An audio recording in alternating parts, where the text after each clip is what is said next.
everybody. Welcome to another week of Blank Checks Live podcast. Today is the 8th of March 2021. So for those who don't know, and even for those that do know, happy International Women's Day.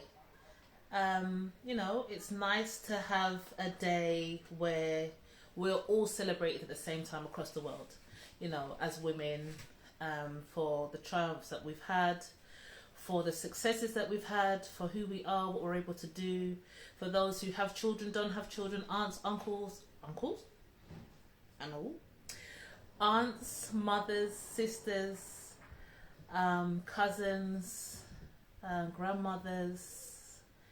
We celebrate them today, and our ancestors too. Remember those that paved the way before we got here as well. So yeah, it's a day of gratitude, and for those that haven't been able to see today, that have joined the other side, we remember them too, and celebrate the ones that are still here, that we can come together as women and have a day that we can be recognized. So yes, happy International Women's Day. So one of the things of the platform is that it's a way of being able to connect us as a black community. We are so much skills and lessons and talent that we have in our community, and sometimes we don't always recognize that, and sometimes we focus on the negative and tear each other down rather than pulling each other up and coming together. And sometimes we don't even know where to go to get these resources that are abundant in our community. So one of the things here in Blank Checks, another reason why I started the podcast, is that it was a way of being able to bring us all together and being able to signpost people to different places. And that's why I also interview different people, and just to get people's perspective as well. It's not necessarily a platform for people that are already established or doing something, but it is a place where we can connect. And not everybody is for everyone. Some people might not even connect with me, but they may be able to connect with somebody that I'm speaking to, or they can go and do further research on people. So I say again, welcome and thank you for being here today. Today we have a guest called Neighla, and I'm really excited to interview her today. She's wrote this fantastic book called The House, and I'm going to let her in and introduce her and allow her to speak. And I've read this book this weekend, and it's just a great book. Are you here? Hi, hiya. How are you? Hello? I'm okay. Now, one thing I always forget to do is I've got to try and do this post pin. So I'm going to let you talk in a minute and try and post at the same time. Like, I never get to do it beforehand. No problem. I'm trying to get some lighting in here as well. It looks a bit dark. How are you? You okay? Yeah, I'm fantastic. I'm really good. How are you doing today? I'm great. Today has been just a nice day, lots of energy. And yeah, it has been a really refreshing day. I don't know why. Maybe because my daughter went back to school. I don't know. I really don't know. But yeah, I think just being able to have a bit more routine in terms of getting up and what have you, and doing something a little bit different to what I've been doing over the last 3 months. It's kind of broken things up. Yeah. Okay, bear with me. Just posted this. I should have done it before you came on, so excuse me. I'm still learning. Okay, I'm done. Okay. Lovely. Welcome to our podcast. Hello. How are you, Neighla? I'm well, and this is the first time we're meeting face to face. We've had many conversations over the phone in the last week only, and I feel like I've known you forever. And obviously, I know your best friend fairly well as well. So yeah, sure. I really feel the connections there. So I was just introducing your book. As you can see, I've made some tabs, and I'm going to use those as points of reference. I love that. The house. But I think before we talk about the house, let me put that down. Let's talk about Neighla. Your background, where you kind of come from, where you're at and kind of where you're going, and then we can talk about the book afterwards or any other order. Yes. So tell us, who are you, and where you're kind of coming from? Yeah, sure. So my full name's Neila. A lot of people call me Nay for short. I am a author, trainer, and general entrepreneur, a financial educator, which is new. And I am of Caribbean descent. So my parents are from Jamaica and St. Vincent. And I am originally from North London, and I think I'll just claim I claim North London. Yeah. I'm not currently residing there. Um, yeah, so I've obviously written a book recently, and that's one of the things that I've been focused on at the moment. Just really kind of get the word out, Yeah. and let people know some of the messages in there and the reason why I've kind of written it. And that was my next question, actually. Now, what was the inspiration behind the book? How did it come to be fast? And also, I'm going to add a little question, add on to that, how easy was it for you to write the book as well? Yeah, so I'll answer both of those questions. I mean, the way the book came about, and maybe this kind of goes into both of the questions as such, but I never set out with the intention to actually write a book. That's the truth. So there was this metaphor that I used to use all the time. So when people used to say certain things to me, I would use the story that I've used in the book as a way of explaining certain things. So to kind of explain myself a bit more for those who haven't read it, the house is a metaphor for the UK. And the book kind of talks about the relationship between people who are born in the house versus those who have come from different countries or different houses as such. And it really just talks about the relationship between our education system, finance, healthcare, that type of stuff, but told through a very simple story that anybody can understand and read. Yeah. And when I first wrote this, I kind of wrote it because I used to get a lot of people saying things like, "Oh, they're always closing our youth centres," or "Why didn't I get the job?" or like all this type of stuff. And I kept always using this metaphor to say, you need to get into the mindset of knowing that this is not your house. This system wasn't built for you. Like no one cares about you in it. So if you want things to happen or you want to see changes, you have to look at how are you going to make those changes for yourself, rather than having to rely on the government or anybody else who's outside of you. And that is kind of the main message that I want this book to give to people. We need to stop looking at other people to make changes for us or to come with a magic wand and make everything okay. It's very, very much about us taking charge of our own lives and saying, this is broken and this is what I need and what can I do myself, maybe with my community or like-minded people, make some changes. So that is it really. So when I wrote it, when I wrote it, I kind of originally wrote it just as a kind of short story, almost for myself. And I read it and I thought, oh, this reads well. And I gave it to my younger sister and I said, oh, do you know what? I wrote something, do you want to read it? So she's like, yeah, send it to me.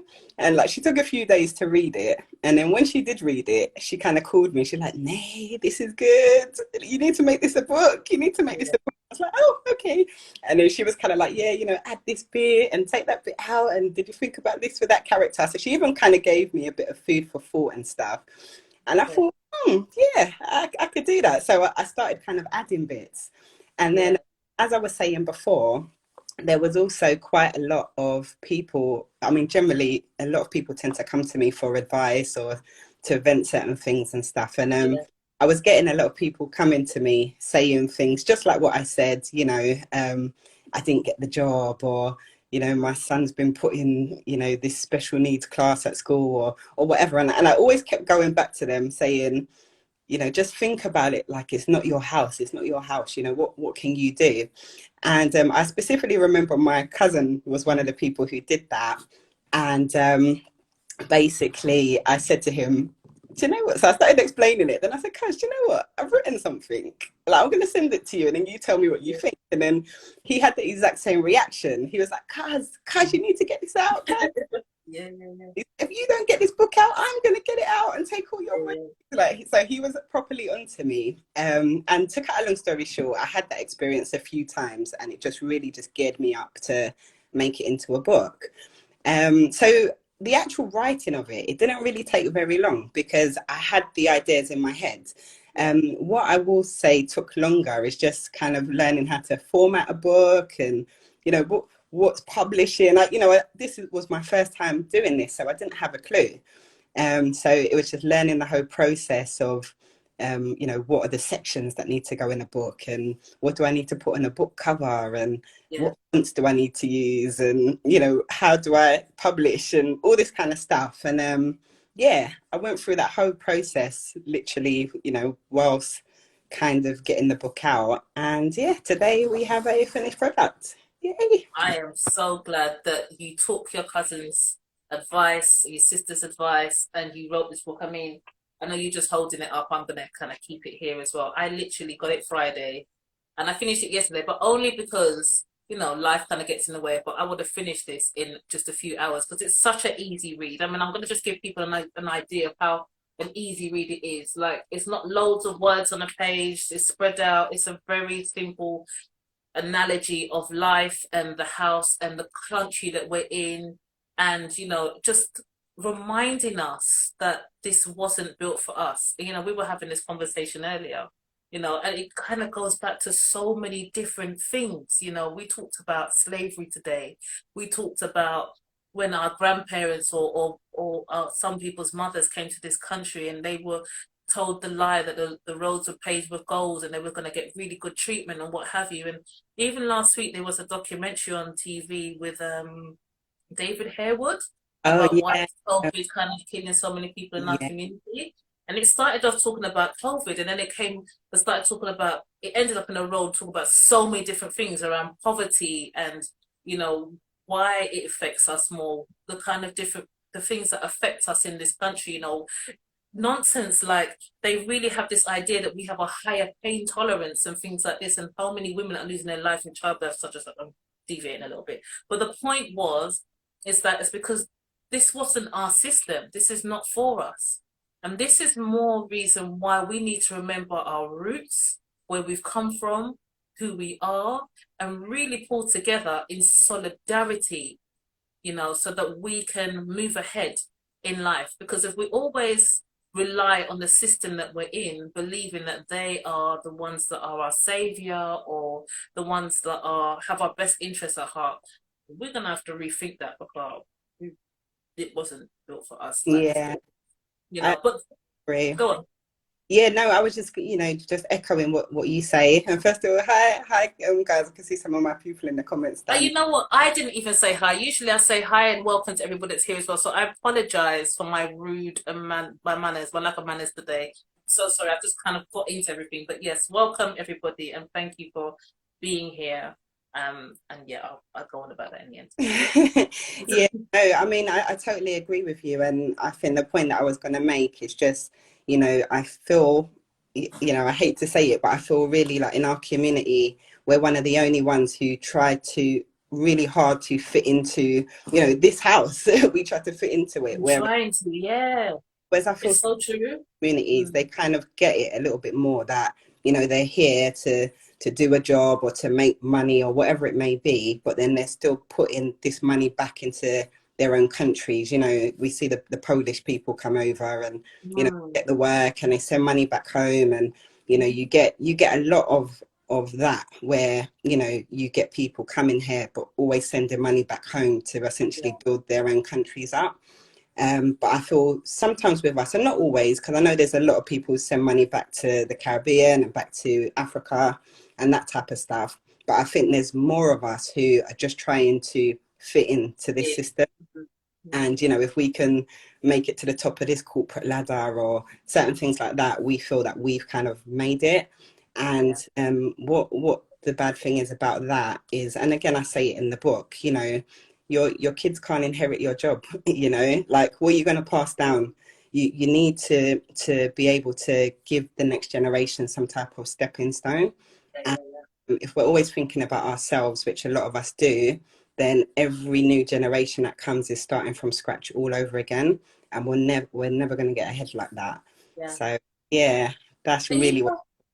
something else, you said something earlier about a family member wishing that they had stuffed money underneath their mattress. Yeah, And I think this all the time that we come from a generation where grandparents, parents as well said to us, work and get a good job, get a good education and work it like, and then there's just like, well, once I've made all this money, what am I supposed to do with it? Am I supposed to just take it so that I can for me to bury myself?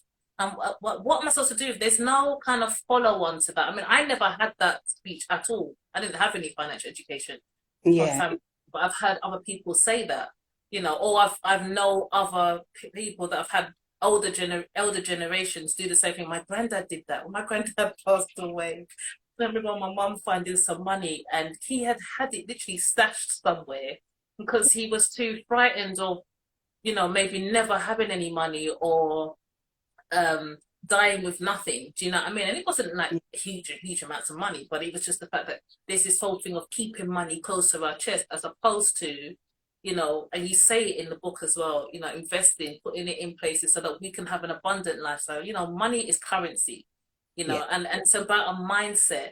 And this book isn't just about the story of the house. You've also got the additional reading in here, which can, through some recommendations. And I'm going to go through a couple of them if that's okay with you. yeah. Uh, Go. For it. so one ones that I've highlighted was looking after your health, and you've got mental health, physical, spiritual health, and your diet. And I really feel like our spiritual connection, whether that's through religion, whether it's just, whatever your beliefs are, will help you to cultivate that mindset of we have enough and Yeah, we can also create what it is that we need. But we also have to have a clear and conscious mind of what we're doing. A friend of mine that was on the show a few weeks ago, Olivia, one of the things she said, and she said it to me again recently, is that there's a lot of money that's floating around in our community, but because of the way we spend it and we don't break it down, it looks like we don't ever have any. yeah, So if we could just take that mindset and be able to just maybe split our funds up, because no one's saying that you mustn't buy anything, you mustn't have anything. You work hard, you reward yourself, that's fair. yeah, But what happens, is I'm going to make an analogy and I might get into trouble. It's like they say your money's like your period. It's here for 4 or 5 days and then it's gone. And it comes to 28 days. It's that kind of mindset that but again, why is it not able to stretch longer than that? So again, now I was going to say again, that's our community. I don't know the exact figures, but I do know that yeah, our community is the one who the money comes out of our hands the fastest. yes, Comparison to other communities. And see what you just mentioned about people spending. I think and that there's a lot of money in the community, and I think you're right with that. I think what's missing is mindset. People don't understand how to manage money, how to make money work for them. We've taken advice from people who maybe also didn't have that education, and so we're kind of just constantly doing a yeah, yeah, like a one of mm, not correct advice in the first place. You know what I mean? But you're right. I think we really do have a lack of financial education in general, and sadly, just like what you said, that I've never been taught anything to do with money other than like what you said. Get a job, pay your bills, retire when you're 65. And I said this earlier, but kind of who wants yeah. to do that? Like, I'm I already know. now. So can you No, it imagine? sound like fun to me, not at all. And imagine people also retire and think that they're gonna have this bag of cash at the end for all the pension they've been paying, and realize that they're actually gonna be paid peanuts. Yeah, So it's like, how can we raise that more? It has to start by doing something for ourselves. We cannot rely on other to do for us. What can we do to make sure that that money stays for us, or we're just building it so that when we do retire, we're comfortable or wherever we want to be? Why should we have to live like paupers or mediocre life? And a question just came to me: Do you think that the reason why we spend the way that we do is to keep us in the house that wasn't built for us? Interesting question. I do think there's different layers to spending. And in general, it's maybe not only our community, but I mean, I kind of highlighted this a little bit, I think, with the character Uncle Nelson in my book. But Mm. a lot of the spending that he did, it was very much to kind of feel like he fit in with With her people uncle. who had the money. Yeah, Yeah, so, there's so yeah, many people out there who, you're going out buying these designer goods, these flash cars, these Rolex watches, but you can't pay your rent, or, you're living in a mm-hmm. room at your mum's Mm-hmm. house or whatever. It's not a good way to invest your money. You Yeah, should be doing stuff like that when you've actually got cash flow to yeah, do on your behalf. And like you said earlier, there's nothing wrong with treating yourself now and again. But I think you have to kind of understand, away from that treat, what are you doing to kind of build things up? yeah, And again, I think most of us kind of rely on a paycheck. If COVID's taught anyone anything, is that nothing's guaranteed. People are losing their jobs left, right, and centre right now. yeah, And what's the plan B? You know, yeah, you're applying for other jobs that now another how many people are applying for because they're in the same position. And yeah, actually, if someone was just taught, let's have a second income, or let's have a plan B, or let's have this investment there, they wouldn't be in that situation. But unfortunately, we're not taught those things because they don't want us. I hate to kind of do like the us and them or whatever, but they don't want us to have knowledge.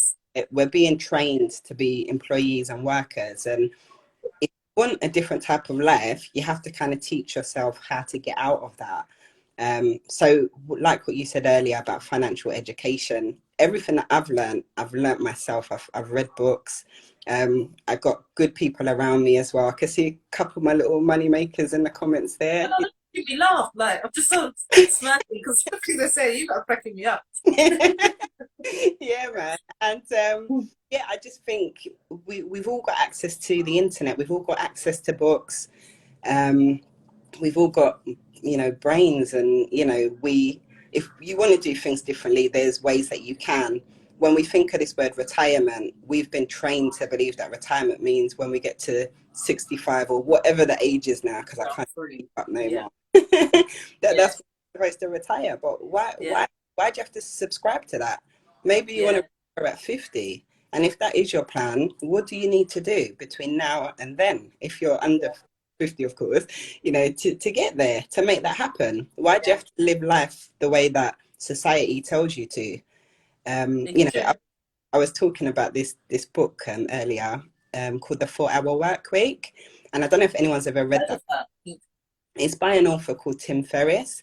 Okay. And the book, it's an alternative way of looking at things, but the kind of essence of the book is that, first of all, get yourself out the office, which for a lot of people, COVID has forced that situation, which is fantastic. And when I say Mm. that, be able to work from home, or be able to work away from, having to be visually and physically seen every day. And then Yeah. he kind of talks about, rather than you wait until 65 to retire, have mini retirements all throughout your life. So maybe you want to, Right. work for 6 months, take 6 months off, or a little 3 months off. And, in those months, you can go traveling or do whatever you want to Skip do. that. And money's coming in, but you're spending it in these third world or cheaper countries. Mm. Money stretch, and I've got a friend actually. He kind of lives that life. So he lives in South Africa. He's a Mm. chef, and he spends 6 months in South Africa, and then he comes over to the UK and he chefs. So he does his chefing, and then he goes back to South Africa, and he's got a family out there. So his missus and his child. And his Western money stretches a very, very long way in South Africa, but they're Yeah. currently out there. And it's just an example of how you could live life differently. It doesn't mean that you have to do it the way society's told us to, but a lot of us, because that's all we've ever been told, that's all we know how to do. Yeah. Yeah, so I challenge anyone, just think about, how do you want to live your life, and what can you do to do things differently. And I think the good thing about that book is Yeah, Julia, you do. The good thing about that book is it talks about people with different scenarios, because I know straight away when people hear things like that, they might say, oh, but I've got kids and I can't take them out of school, or I don't have this thing, I don't have that thing. But what's fantastic about that book is it kind of talks about people who've done it in every single scenario. Okay. um, and yeah, so I that's a book I'd recommend to anybody You actually. know, you just said something that made me think, and there was something else I want to go back to as well. But I think that's the mindset again. You know, when you just said, people can't take their children out of school. Like, why not? I mean, I home educated my daughter from year 2 to year 5, There you go. and it's my choice because I didn't like the system. I mean, they've gone back to school, and my little one started school as well because I didn't have the capacity to teach her anymore. But you know what? It's my business. I can do whatever it is that I like. And I decided to take my daughter out of school because that's my business. One of my directors, she home educates her 2 children at school There you because that's my business, and you can do what you want. Like, we're not tied to anything, but for some reason we've got this loyalty. It's going back to what we talked about before, this loyalty to this place that hasn't built us up, and we need to find a way, in my opinion, we need to find a way to break out of that brainwashing type of mentality that doesn't have our best interests at heart at all. And absolutely. then something else you said when you're talking about, how people spend their money and things like that, a lot of that is status. Like, where does this status mentality come from? Yeah, Why feel like we need to have the next bigger car to the next man, or pretend like we have all that we have, but then go home to a council property, or be spending way beyond above our means. Like, yeah, what is that? Why do we feel that that is important? Why do we have to keep up with the Joneses? Why do we have to even do any of this and not just be comfortable within our own skin? My trainer said this to me today. I think he's on the call, and he said to me, what? Just focus on what it is that you need to do. Don't worry about the other stuff. And I was like, that is a reality check. I need to do that. Because mm, the only person that can do me is me. The only person that's going to get me from point A to Z is me. So why do I need to show somebody that I'm doing something that I'm not doing? Where does that mindset come from? Do you have yeah. an idea on Yeah, do you know what? It's a really interesting question. I'm just going to close my door because I can hear some background noise. Bear with me one sec. that? No problem. And while she does that, I'm going to look at another page that I want to make a point Yeah, on. sorry about that. So, This is real life. We're not trying to be people that we're not. Things happen. that's it. And where does it come from? It's such an interesting question. I don't know. I don't know for sure. I can say definitely that I know that a lot of people feel that material goods and things make them feel like they're in a class that maybe they're not in. So, I know a lot of people who buy a lot of designers or always have these flashy cars and watches and stuff, just say. And don't get me wrong, like, I don't think there's anything wrong with you I wanting agree with nice you. things. There's no problem with that. I think it's when you do it, and one, like what you said, you can't afford to do it, or two, you're sacrificing something else in order to get that, and you kind of need to ask yourself why you're doing that, but yeah, I mean, I don't really have the answers to that. I'd love to hear if anyone in the comment has in the Yeah. got any views on that at all. Why do you think that we spend a lot of money on designer goods and material things that we can't afford, if we can't afford it? That's a um, question. I mean, I would say that I would love to hear what everybody else has to say, but I do think it is back to that mindset. And I also think it's that thing of lack, operating from lack as opposed to abundance.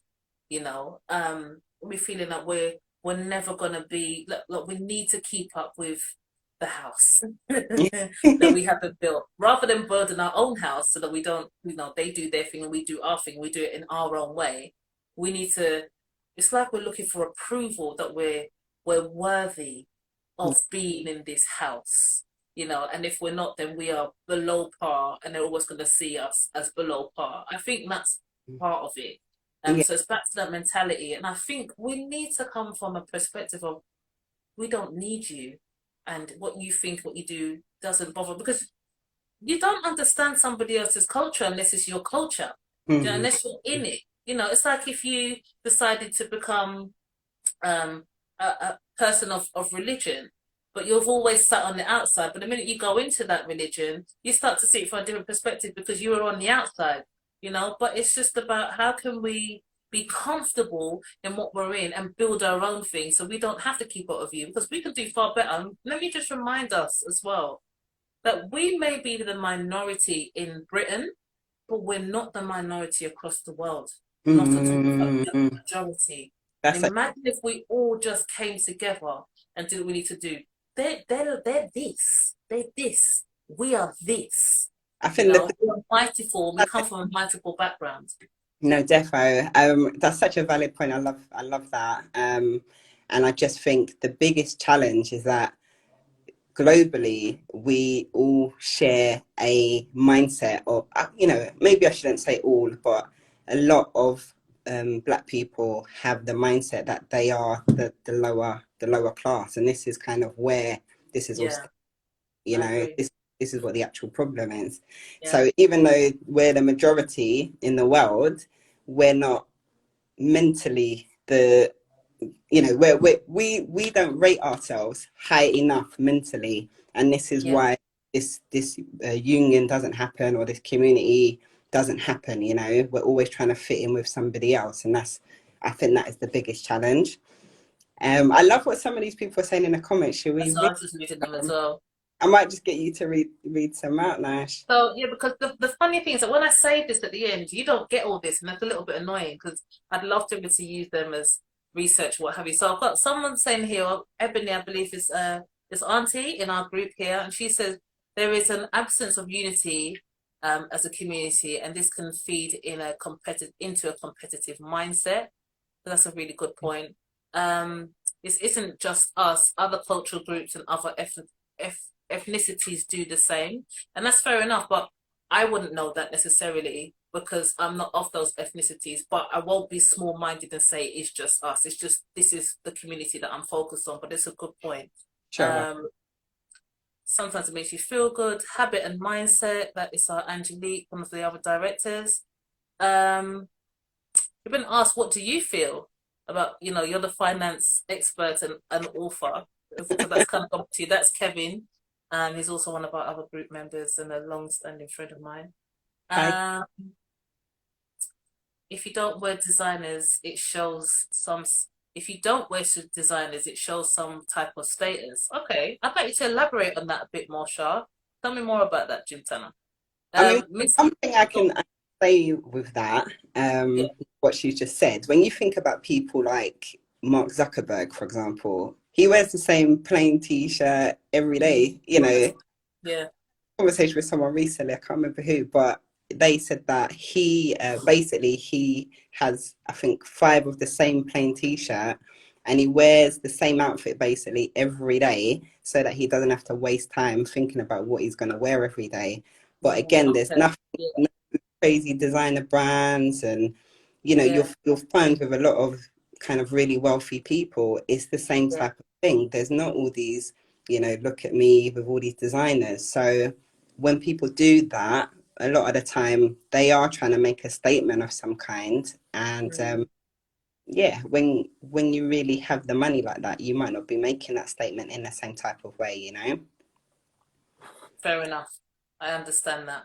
And that's true. You find, and if you go on YouTube, I was typing something in yesterday, and you always get these things, why the rich stay rich and the poor stay poor. And it's got a lot because of that kind of mentality. So thank you, Jim Tanner, for that. So that's a good point. Thank you for elaborating on that, if that's what you Yeah. meant.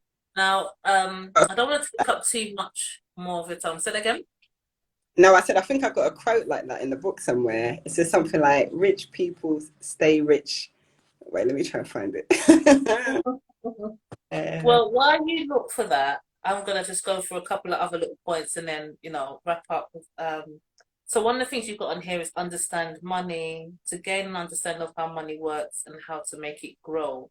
And we can look at things like our credit score system, and understanding what your financial status is, so that you can help to make different or better decisions. Some people might be on track. I don't want to sound like this is negative. Some people may be well on track to where they need to be, or are Yeah. happy where they even where they Yeah. even. But then I wonder, is that just because they don't know any better, or because they literally are happy where they are? And if you're happy where you are, nothing wrong with that. I'm not here to judge anybody, but I'm one of those people. Was it you that said it? Someone said it that we just want people to win. I think it was Leanna actually. She said you and I actually we just want people to win, and I was like, Yeah. absolutely, I really do. But some people mindset of winning and my mindset of winning may be too different. And it doesn't mean that mine's any better than somebody else's. If you're comfortable where you are, then that's the most important thing, that you're doing you and you're happy and comfortable in your own skin. Yeah. So that's off to those people as well. I Did you find your quote? I did, yeah. There was a couple of things you said that prompted me to say something else, but they will come back to me. But the quote that's in the book, it says, "Rich people stay rich by living like they're broke. Broke people stay broke by living like they're rich." Yeah, That's what it says, yeah. yeah, So absolutely. yeah, so I wanted to say, because I think someone wrote in the comments about people feeling like this is their country, and no one's kind of saying, people need to go back home or anything. It's not Mm-hmm. necessarily just about Yeah, that.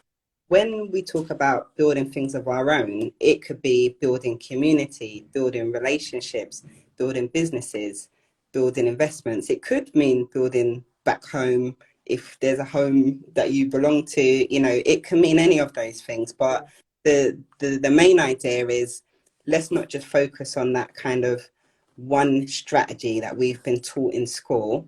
And even if you want to, some people, like you just mentioned, Lash, they like to work. You might be doing a job you really love, and you yeah, don't want the stress potentially of doing things outside of that. That's absolutely fine. There's no yeah, problem with that. I think it's just really thinking about whatever your goals are. And I think a lot of people do share similar goals. You want to enjoy life. You want to be able to have time to spend with your families. Uh, you know, money might not be everybody's goals, but money can yeah, help you get to the other goals. yeah, And so even just if you're, a 9 to 5 and you're happy doing that, even just to be able to say, let me try do things a bit smarter so that I've got more time to do the things that I'm actually passionate that's true. and that I really Mm-hmm. love. So yeah, it's not just about, trying to get rich or anything like that, but it's Yeah, about, this term that keeps coming to me recently is called self-wealth. And that the idea of self-wealth is that, it's not just about wealth from a financial point of view, but, we have so many pillars in life, which I feel are pretty universal for most people. Like I mentioned, it's relationships, it's family, it's potentially money, it's, yeah. health. Health. Yeah, that's a massive one. Yeah, You can have all these things, but if you ain't got your health, you've got nothing. yeah, yeah, And you mentioned earlier in the book about the section I wrote about health and the importance of that. Sometimes we don't realize the importance of health until it's too late. So a yeah, lot of this as well is just about us forward thinking, yeah. less planning from early, whatever it is that we want out of life. And if we know that we start to plan early, whatever it is that we want, even from a health point of view, if for argument's sake, you found out you were, no, let me not say you, but a person found out they was ill Touch later. wood, man. I know what you Yeah, mean. Yeah, yeah, that's it. And it could have been prevented by, I don't know, eating more vegetables or whatever. They would have ate more yeah. vegetables, you know what I mean? And so Don't get me it, started on that, please. That's a whole nother subject for me. Yeah, That's it. So I think, yeah, everything here is all about forward planning so that we get the lifestyle that we want, whatever that looks like for you. And it's a different picture for everybody, but it's achievable. It's achievable for everyone.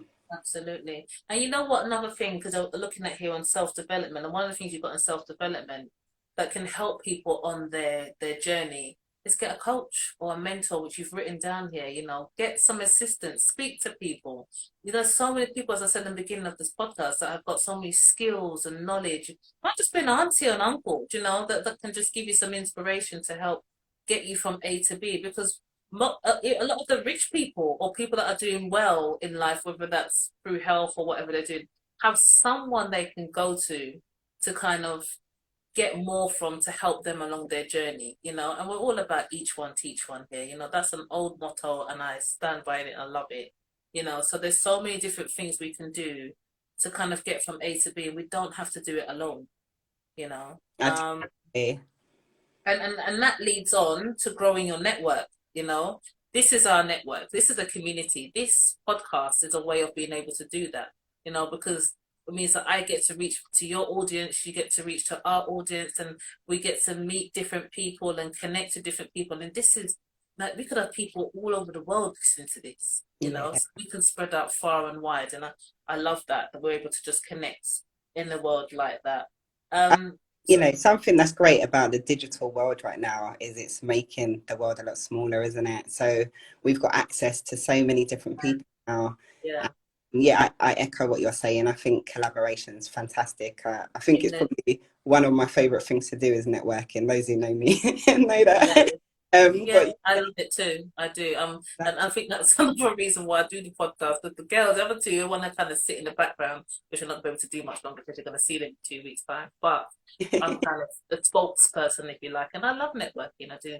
And one of the last things I want to touch on, in the book that you've got is gratitude. You know, we must always be grateful that we are here another day, that we're yeah, able to connect, you know, we're able to do something different. I always say every day we wake up, it gives us the opportunity to do something new, something different that we weren't able to do yesterday. So, you know, always be grateful for where we're at as well.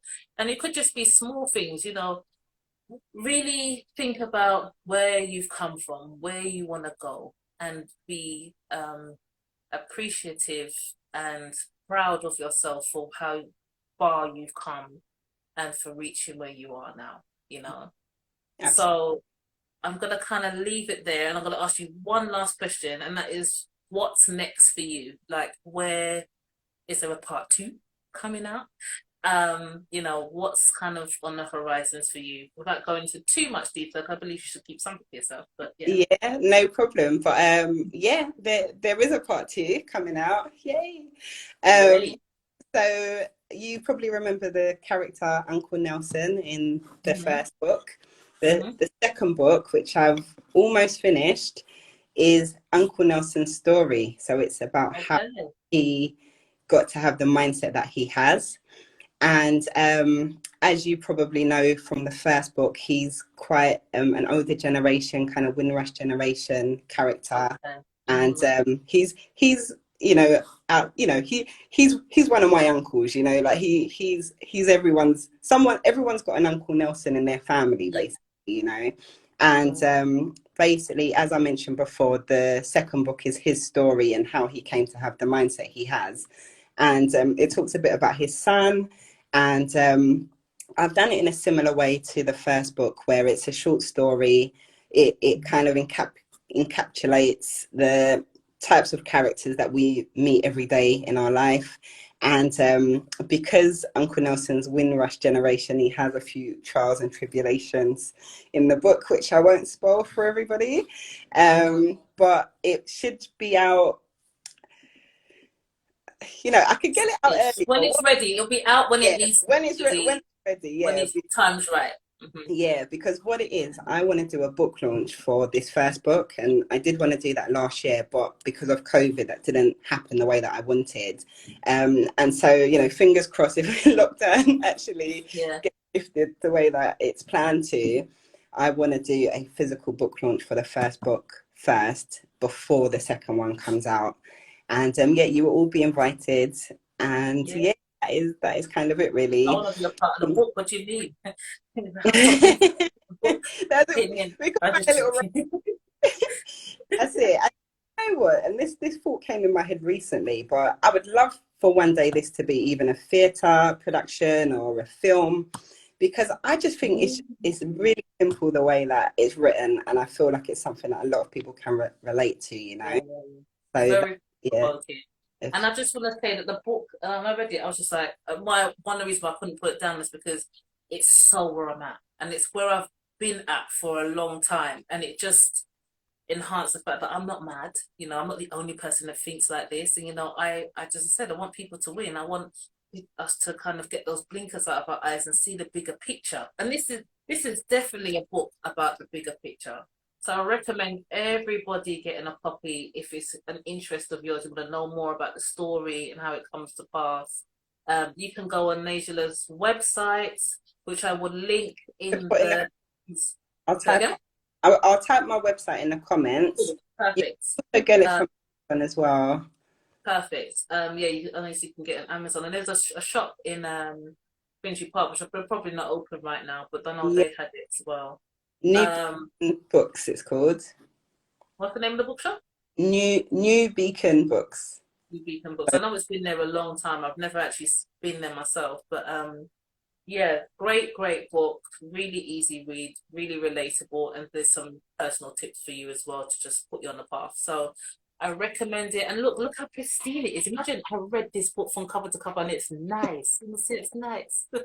Because of the way that you've done the pages, it's just really easy to just kind of flip them open without having to mash up the whole book. So I like that too. So yeah, Thank get your copy, and you'll get a signed copy if you buy it off the website as well. So you. yeah, Will. And and yeah, if anyone wants any special messages or anything, just request them.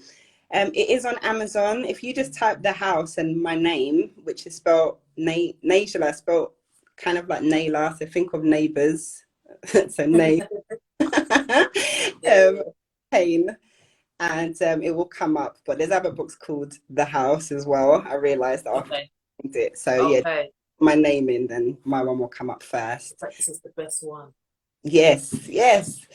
And also, I'm open to collaborating or speaking with people. So if anyone's got any questions for me, feel free to DM me. I'm Yeah, very approachable and always happy to share. Share any knowledge, advice, yeah, experiences, anything. yeah. And we want to move on to doing things like financial education, which is something I've done already. So lots of collabs coming our way. We want to get people in the places that they want to be going, and cultivate that. So that's that. Thank you, Neighla, for joining me today. It's a real pleasure. You're welcome. And Thank thank you you. for. You're very welcome. We'll do a part two at some point. And look at the progress where we've gone from now to where we are in the future. Thank you for everybody for participating today and your comments. It was really interactive today. I'm really grateful. Please like, join us, share, comment. Even if there's things that you feel that are controversial or you're not happy about, let us know. That's the only way we improve. I don't take offense to anything. We can have a conversation and see where people's mindsets are. Challenge my mindset. We're probably completely off, Yeah. So we have to hold each other accountable. Hold me accountable, please. And likewise. Um, Yeah. and likewise, yeah, we're in this together. We're in this together. So until next week, we're 7 o'clock here with another lady called Pauline who's about growing business. 7 o'clock Monday. So until then, have a great week. And I'm always gonna use Tabitha Brown's thing. And have a nice week or have a nice day. And if you can't, don't mess up everybody else's. I love that. Have a good evening, everyone. Take care, mate. Later. Bye. Bye. Bye. Bye.